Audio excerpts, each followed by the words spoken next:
Salut à tous, c'est Axel de testmobile.fr. Aujourd'hui, je vous propose de tester rapidement le HTC One M8. Il s'agit ici du test express. Si vous voulez voir le test long qui fait un petit peu moins de 2 heures, je vous invite à regarder dans la description et de cliquer sur le lien. Il y aura également un comparatif entre le M8 ici à gauche et le M7 à droite qui sera publié sur la chaîne YouTube. Je vous invite également à chercher le lien dans la description ou à regarder tout simplement sur la chaîne YouTube. Le M8, c'est le successeur du M7, le premier One, donc celui-ci s'appelle One M8, c'est vraiment son petit nom. HTC a choisi de réutiliser le terme One et de rajouter simplement la référence M8 qu'on n'avait pas bien sûr sur le précédent One qui était M7. Au niveau des specs, on a un écran de 5 pouces 1080 par 1920, c'est du Full HD, ça lui fait 441 ppi, c'est du SLCD3 protégé par Gorilla Glass 3.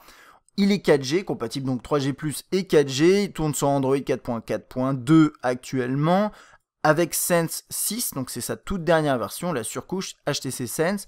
On a deux versions de mémoire, 16 et 32 Go, mais ce sera surtout la 16 que vous trouverez dans le commerce, avec un slot micro SD qui permet d'étendre jusqu'à 128 Go en plus. On a un processeur de chez Qualcomm, le Snapdragon 801, c'est la dernière génération qu'on trouve commercialement. C'est un quad-core de 2,3 GHz, on a 2 Go de RAM comme sur le précédent One. Au niveau de tout ce qui est photographie, on est toujours sur du ultra pixel, on a 4 mégapixels avec 2 caméras, vous verrez un peu plus tard à quoi ça sert, et un flash double LED, vous verrez également son intérêt plus tard. Il permet de filmer en 1080p à 60 fps avec cette optique là. Avec la caméra frontale qui est juste ici, vous pouvez filmer en 1080p à 30 fps et c'est une caméra frontale 5 mégapixels à angle large. Il tourne sur une nano SIM, donc c'est un petit peu atypique, faites attention si vous l'achetez. On a une batterie de 2600 mAh et juste pour le noter, son DAS est inférieur au précédent One qui était de 0,86, sur celui-ci il est de 0,42. Le HTC One M8 est disponible en France depuis le mois d'avril 2014 à un prix nu de 679 €. Vous l'avez en 3 coloris avec 2 versions qui seront disponibles dans un premier temps, à savoir ici gris acier qui ressemble à ça, et également une version argent qui est un peu différente. Vous aurez également une version or, donc légèrement dorée bien sûr, avec une teinte un peu rosée qui sera disponible dans les prochaines semaines. Dans la boîte du M8, vous trouverez bien entendu l'appareil, mais également le bloc secteur, un câble USB et micro USB, des écouteurs qui ressemblent à ça, qui sont plutôt sympas, c'est des intra-auriculaires avec ici des embouts rouges, en tout cas pour cette version-là, je ne sais pas si la couleur change. C'est une boîte assez fine, voilà, en carton classique, et vous avez également quelques livrets et un outil qui permet d'accéder au tiroir de la nano SIM et également pour la micro SD. Dernier petit élément qui est plutôt sympa, vous avez également une protection en silicone qui fonctionne plutôt bien par rapport au terminal, qui est 100% bien sûr faite pour cet appareil, qui permet d'accéder assez facilement au bouton on-off ici. Vous avez les caches en bas qui sont planqués, on va dire, derrière un petit élément comme ça. C'est pas super pratique, mais ça permet quand même de les protéger, donc pourquoi pas. Commençons par le design. Ce HTC One M8 est un terminal qui reprend finalement la logique du précédent One avec l'utilisation d'un métal, donc ici l'aluminium, mais qui prend en grosseur, donc qui est plus large, plus haut, plus long, et pas forcément plus épais d'ailleurs. Il me semble qu'il a un poil moins épais, mais ça c'est vraiment subtil. Ce qui est important de noter, c'est qu'on a quand même un écran plus grand de 5 pouces, qui est juste ici. En haut, on a la caméra frontale et quelques capteurs juste là. On a Boom Sound, la première partie ici, la seconde partie juste là, le logo HTC dans cette petite zone, et les touches maintenant se situent juste là dans l'interface et pas dans l'élément de design. Sur la tranche droite, on a ici le slot pour la micro SD qui s'ouvre avec l'outil qui est fourni. On a le bouton de volume, rien plus bas. De l'autre côté, là par contre c'est le slot, c'est le tiroir pour la nano SIM, juste ici. En haut, on a un bouton on-off verrouillé déverrouillé qui est sur la droite, hein, contrairement au précédent One où il était sur la gauche, là il est ici, un peu plus facile, un peu plus accessible, mais comme l'appareil est plus haut, c'est pas forcément si simple que ça.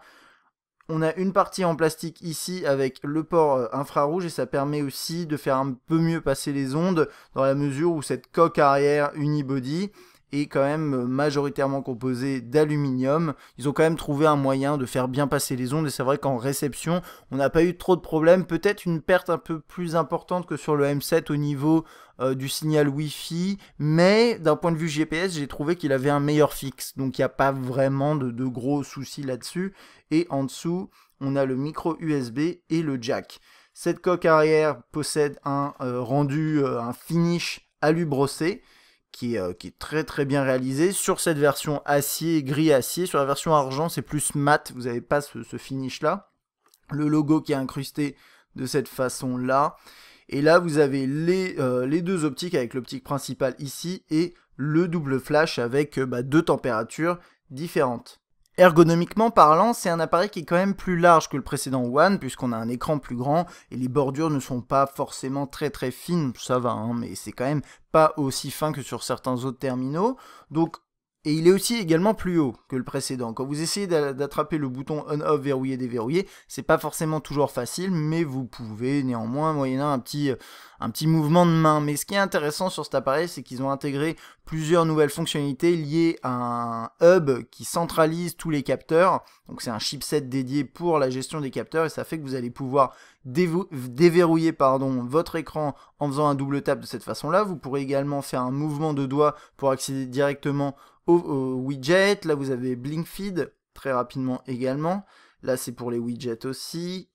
Et là ici ça va être un déverrouillage un peu comme le double tap. Dernier truc qui est plutôt sympa, vous tenez l'appareil comme ça, si vous le mettez de côté et que vous appuyez sur le bouton de volume, vous lancez très rapidement l'appareil photo, vous avez vu ça prend une petite seconde, c'est plutôt pratique. Et puis sans surprise, côté finition, HTC ne se moque pas de nous. Sur le précédent One, on était complètement satisfait de cette finition à aluminium, verre, plastique. Ici, c'est la même chose. Quand on le prend en main, on a vraiment la sensation que c'est un terminal robuste, qui est bien fini. Il pèse quand même 160 grammes, ce qui n'est pas tout à fait léger, mais pour un appareil 5 pouces, c'est pas si mal. Mais sachez que la concurrence est souvent plus légère. Mais ce qui est vraiment positif là-dessus, c'est ce design premium. Vous voyez ici en unibody, quand on le prend en main, voilà, on a vraiment le sentiment d'avoir quelque chose de costaud, de bien fini. On a toujours les chanfreins au diamant là qu'on avait là-dessus. Alors là sur la version noire du One, ça se voit pas très très bien, mais vous avez les chanfreins ici qui sont un petit peu comme sur l'iPhone, les derniers iPhones. On le retrouve juste là. Je vais essayer de vous montrer ça, mais c'est plus discret, et finalement sur cet appareil, ce qui est important de noter, c'est qu'au-delà des dimensions qui ont été agrandies, on a une courbe plus accentuée au niveau des tranches, ce genre d'endroit, l'arrière, donc il tient bien en main, il glisse parfois un petit peu, hein, l'aluminium comme ça glisse un peu, ça dépend de l'état de vos mains, c'est un peu étrange, mais c'est le cas, mais globalement c'est un appareil avec une bonne ergonomie, mais n'oubliez pas que ça reste un 5 pouces et que c'est pas pour toutes les mains. Concernant l'écran, si HTC n'a pas souhaité augmenter la résolution de son affichage, ce qui est plutôt d'ailleurs une bonne idée, on se retrouve avec du 5 pouces Full HD, ça nous fait du 441 ppi. C'est inférieur à ce qu'on a sur le précédent One, mais ça suffit largement. Si je zoome un petit peu, vous verrez que vous ne voyez pas les pixels. Je vais rester un petit peu là sur les textes, si vous regardez bien. C'est tout à fait net et ça c'est très très agréable. L'ES LCD 3 fonctionne quand même très très bien, on a des couleurs qui sont fiables, tout à fait réalistes, on a des angles de vue qui sont très bons, les couleurs ne bougent quasiment pas, là c'est juste les reflets et les légers changements de luminosité, mais vous voyez si je zoome un petit peu ici, vous voyez que les couleurs ne changent pas, là le jaune par exemple, voilà, est le même qu'on soit dans cette position ou dans une autre, et ça c'est très agréable. J'ai aussi remarqué que le M8 était plus lumineux, de pas grand chose, hein. Il est à 160 lux d'après mes petites mesures, par rapport à 150 ou 140 si je me trompe pas sur le M7, mais après c'est pas des mesures scientifiques, mais il est quand même plus lumineux que le précédent One, ce qui fait que vous avez normalement une bonne visibilité en extérieur, et là si par exemple je me mets avec des reflets d'une lampe, vous voyez que là malgré la luminosité très élevée de la lampe, on arrive quand même à voir assez bien l'écran, donc c'est plutôt confortable, un bel écran que nous propose HTC sur ce M8. Le M8 tourne sous Android 4.4.2 avec la dernière version de Sense. Vous avez vu les différentes façons de le déverrouiller, hein, je vous ai montré ça. Quand vous êtes sur cet écran-là, vous pouvez le déverrouiller comme ça, accéder à Blinkfeed ou au widget très rapidement. Vous avez aussi des accès rapides aux applications qui sont dans le dock ici, que vous pouvez personnaliser. Le menu principal ressemble à ça, avec la possibilité de réorganiser vos icônes ou d'en déposer sur l'écran d'accueil.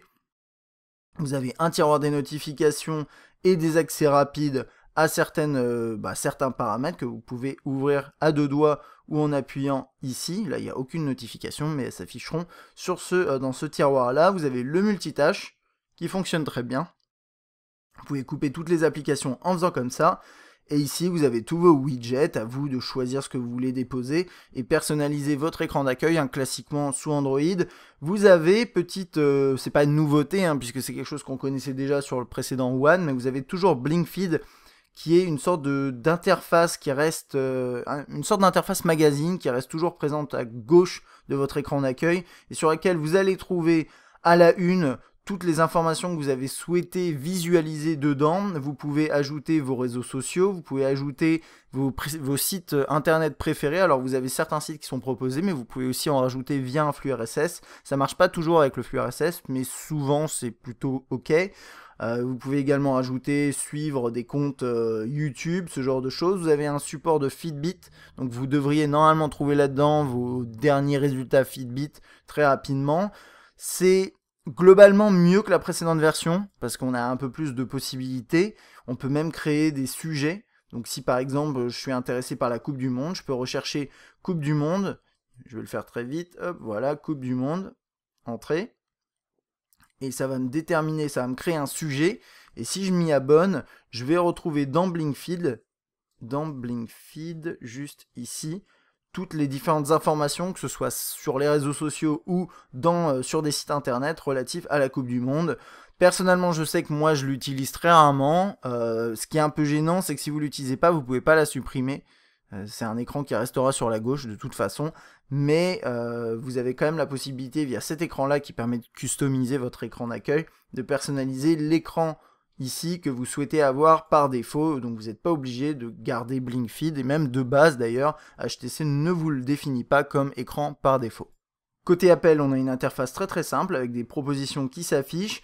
Regardez bien à quoi ressemblent ces interfaces ici, avec des filements sur les côtés de cette façon-là, si j'arrive à le faire, voilà. Ça ressemble à ça globalement sur tout le terminal, et c'est ça qu'on aime bien aussi, c'est que c'est cohérent dans Sense. Nouveauté de Sense par contre, là vous voyez que c'est bleu, et bien en fonction du thème que vous allez déterminer dans les paramètres, et bien vous aurez différentes couleurs. Donc là par exemple, j'ai bleu pour tout ce qui est productivité, messagerie, mais je peux avoir vert ou jaune, ou rouge pour tout ce qui est multimédia, etc. C'est ce thème qui a été défini. Si j'en choisis un autre, j'aurai des couleurs différentes. C'est plutôt sympa, ça permet rapidement de se localiser, de trouver son chemin très facilement dans l'appareil. Donc là, j'ai les appels, l'historique des appels, j'ai les favoris et j'ai les contacts. Alors d'après moi, dans Sense et dans Android, globalement, Sense, c'est la meilleure interface pour les contacts. J'en ai testé beaucoup et c'est vrai que chez la concurrence, chez les gros constructeurs concurrents, on n'a pas une très très bonne intégration. Ici, c'est vraiment très très bien. On peut configurer différents comptes, les réseaux sociaux, ce genre de choses, et ensuite récupérer les informations. Donc typiquement, là je peux aller sur le compte de test mobile et je vais avoir bien sûr le numéro de téléphone, l'adresse email, ce genre de choses. Mais si je vais dans fil, j'ai les messages et les emails que j'ai échangés avec cette personne. Et si je vais dans mise à jour, j'ai les mises à jour sociales. Là j'ai rien. Mais si vous avez accès à un compte qui est synchronisé avec les réseaux sociaux, vous aurez toutes ces informations là et c'est plutôt bien fait. Dans tout ce qui concerne les messages, vous pouvez sécuriser vos boîtes et également trier vos messages et les mettre dans une liste bloquée. Donc vous avez une liste générale, mais vous pouvez prendre ce contact-là et le définir comme boîte sécurisée, ce qui permet de cacher certains messages avec un mot de passe, ça peut être pratique. Vos messages s'affichent de manière classique, là par contact, par conversation. Quand je rentre dans une conversation, j'ai tous les messages qui se affichent en empilement de cette façon-là. Vous pouvez joindre une photo, ce genre de choses, pour transformer un SMS en MMS. Côté saisie texte, On a un clavier qui est plutôt bien fait, qui a des touches je trouve un petit peu hautes et qui prennent pas mal de place par rapport aux 5 pouces quand même du M8, mais qui globalement fonctionne bien. Salut les amis, voilà, vous avez des propositions qui s'affichent. Vous pouvez également activer un mode trace. Vous pouvez écrire en traçant des lignes entre les lettres. Vous avez différentes langues avec différentes façons d'afficher les lettres, la disposition des lettres. Donc c'est plutôt pas mal, bien sûr, comme d'habitude, pour Android. Si vous n'aimez pas le clavier proposé par défaut, vous pouvez en télécharger d'autres. En paysage, ça donne ça. C'est pas mal, même si c'est peut-être un petit peu large.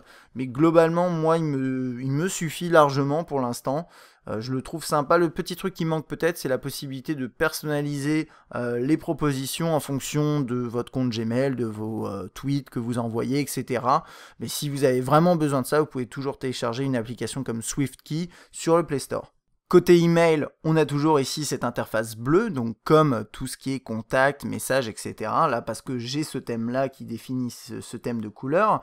On a un joli client proposé par HTC en complément, bien sûr, du client Gmail classique, avec la possibilité de configurer différents comptes. Donc là, j'en ai un, mais vous pouvez en avoir plusieurs.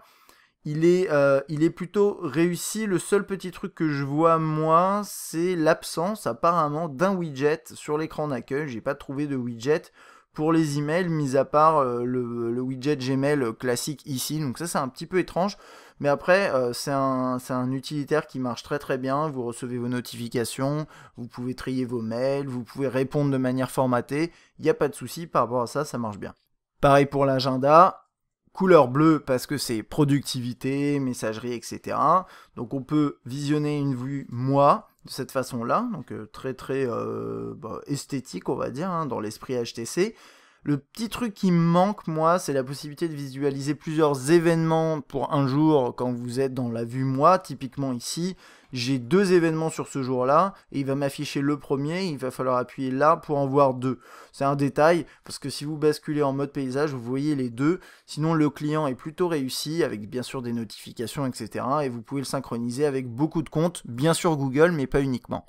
Pour la navigation web, vous pouvez utiliser soit Chrome pour Android, que j'ai devant moi, qui permet de se synchroniser avec le service de Google, de retrouver vos favoris, vos onglets, etc. etc.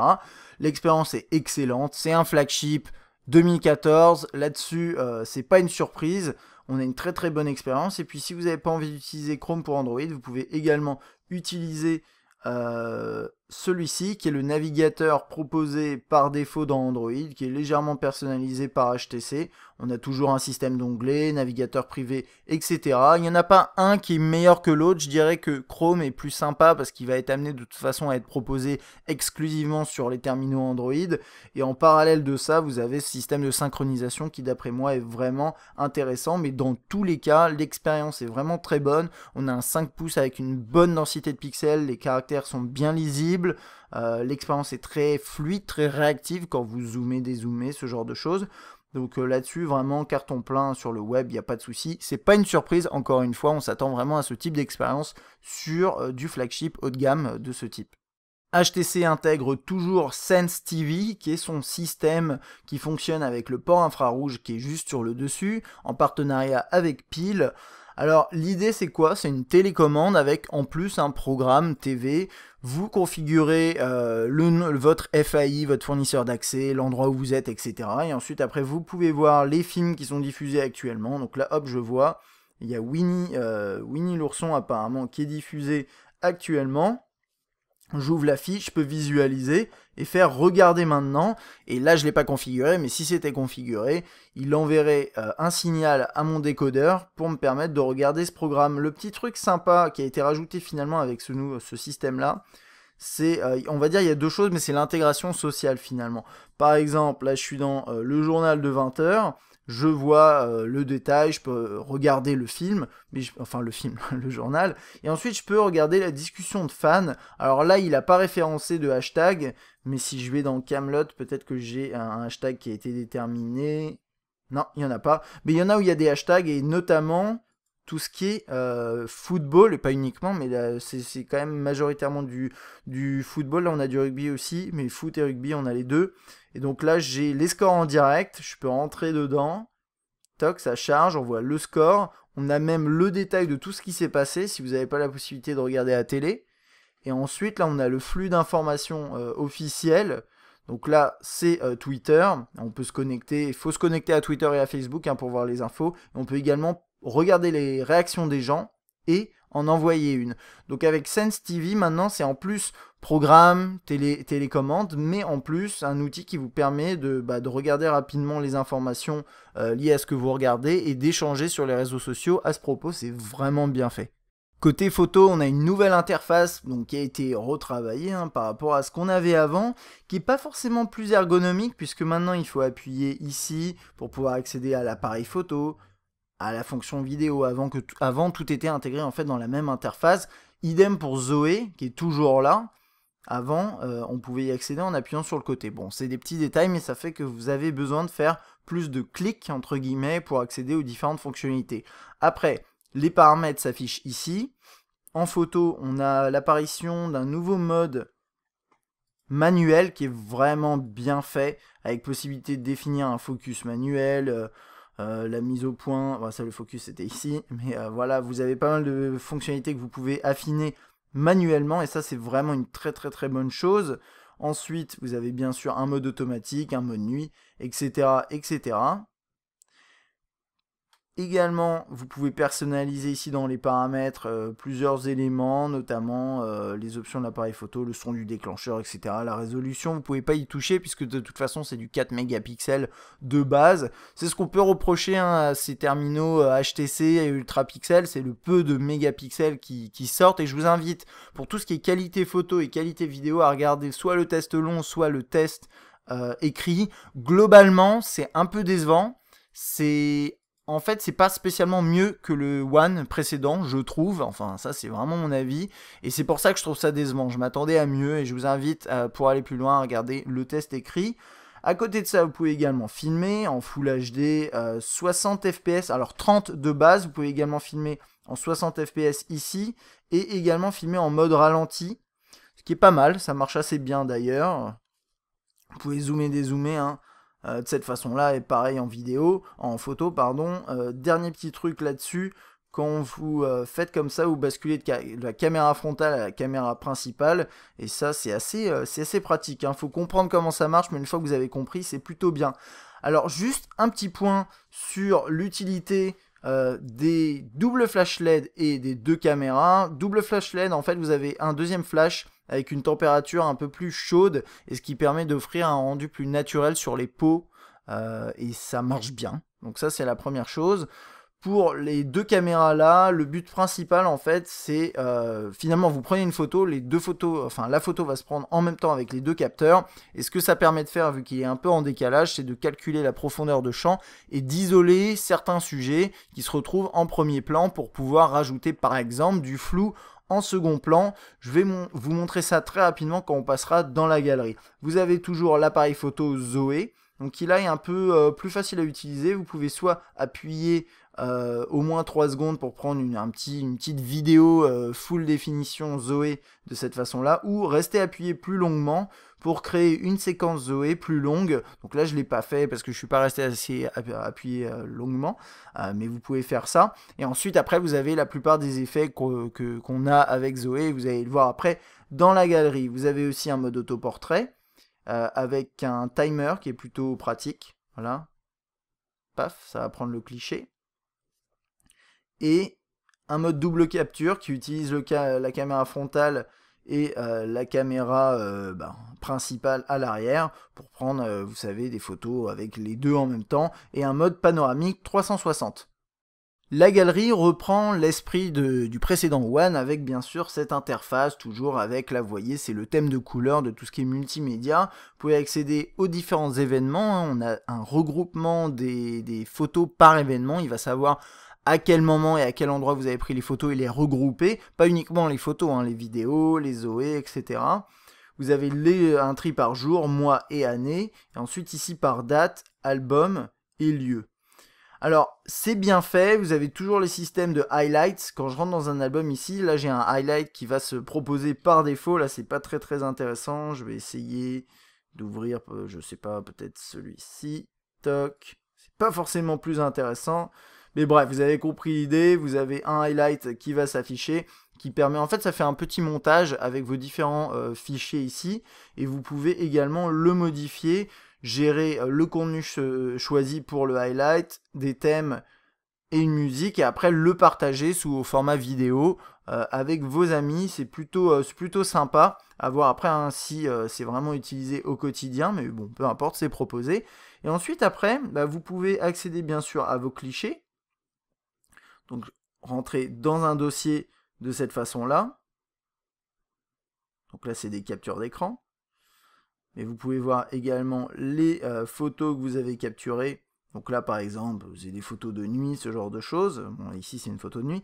Vous pouvez la mettre en sélection, la partager, la modifier, juste ici. Vous pouvez définir, donc vous avez des outils, je vais mettre de côté, ça marchera mieux. Vous avez des outils donc pour rogner, dessiner, faire pivoter, etc. Des cadres que vous pouvez ajouter. Bon, tout ça, c'est un peu gadget, bien entendu. Et vous avez des filtres que vous pouvez rajouter également.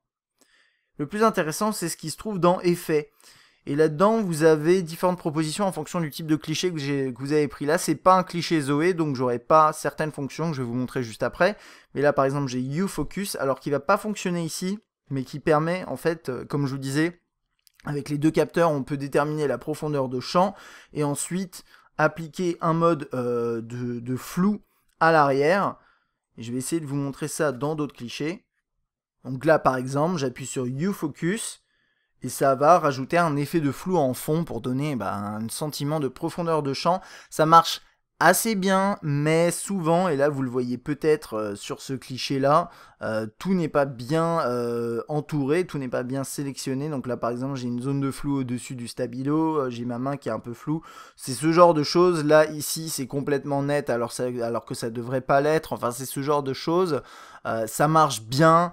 Mais il y a quand même pas mal de soucis finalement. Enfin, ça marche correctement dans la majorité des cas, ça offre un rendu décent, mais c'est loin d'être parfait. Le seul problème avec ça, c'est qu'en fait HTC a choisi, en tout cas nous dit avoir choisi d'avoir choisi deux capteurs plutôt que de faire une solution 100% logicielle comme le fait Samsung ou Sony.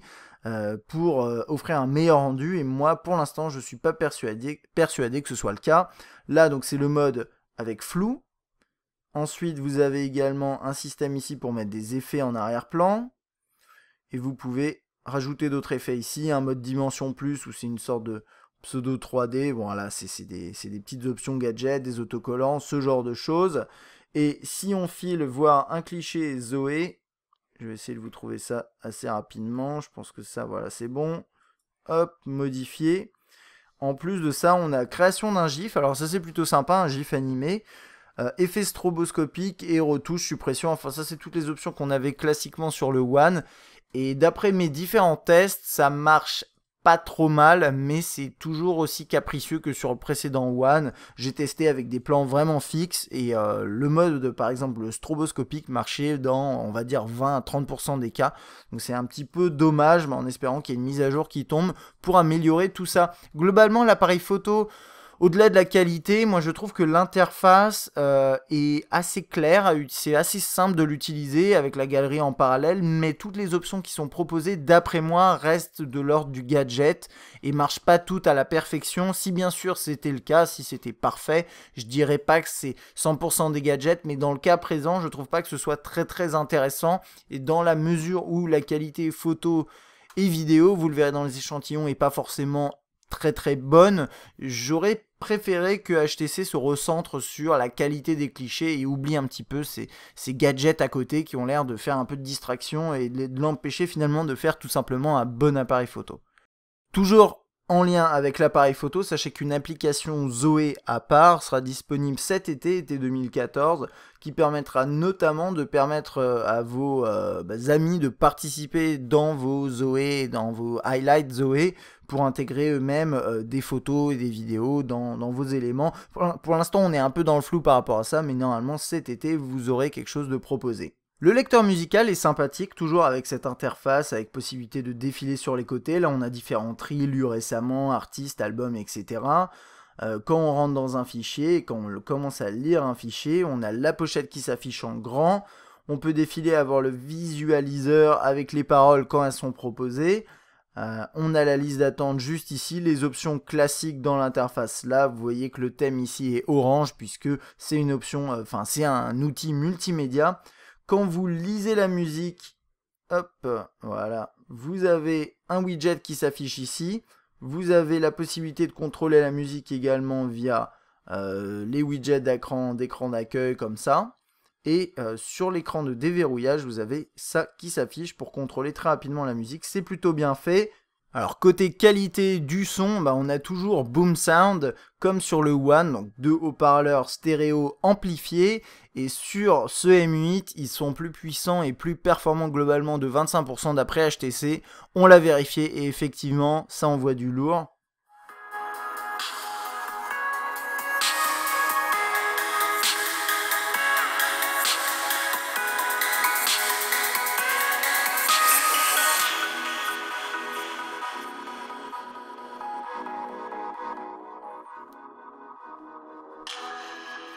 Alors c'est probablement un petit peu difficile de se rendre compte comme ça à travers le micro, mais ce que je peux vous garantir c'est que le volume est plus élevé, et mieux que ça, la qualité est toujours bonne bien sûr, et en plus l'effet englobant est amplifié, on a plus de profondeur dans la musique, j'ai comparé les deux et c'est vraiment flagrant, donc clairement aujourd'hui HTC nous propose le meilleur haut-parleur sur un smartphone, et de très très loin, bravo.